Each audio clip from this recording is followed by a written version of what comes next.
एका छोट्याशा गावात रामू नावाचा एक मुलगा राहत होता. पण त्याच्या चेहऱ्यावर कधीच पूर्ण आनंद दिसत नव्हता, कारण त्याचे वडील अचानक गायब झाले होते. आई, बाबा खरंच परत येतील ना? हो बाळा, विश्वास ठेव. देव सगळं बघतो, ते नक्की येतील. एक दिवशी रामू जंगलात गेला आणि त्याला एक जुनी रहस्यमय विहीर दिसली. अचानक आतून एक आवाज आला. रामू, मला वाचव.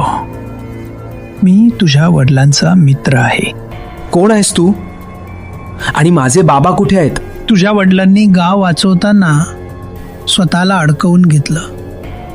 ते अजून जिवंत आहेत, पण एका वाईट शक्तीच्या ताब्यात आहेत. हे ऐकून रामूच्या डोळ्यात अश्रू आले, पण त्याने धाडस केला. मी माझ्या बाबांना वाचवणार, काहीही झालं तरी. रामूने जादूगाराला विहिरीतून बाहेर काढलं. तू खूप धाडसी आहेस रामू.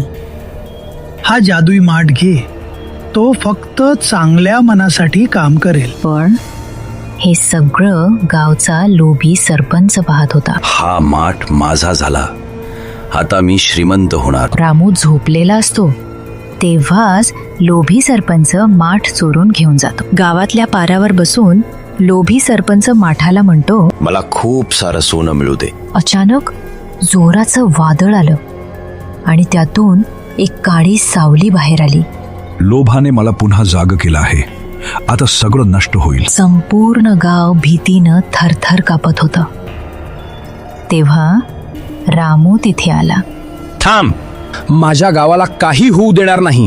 रामूने माठ हातात घेतला, डोळे बंद केले. माझ्या बाबांना परत आण. अचानक तेजस्वी प्रकाश झाला आणि रामू, माझ्या शूर मुला. बाबा, मला माहित होतं तुम्ही परत याल. दोघांनी मिळून त्या वाईट शक्तीला हरवलं.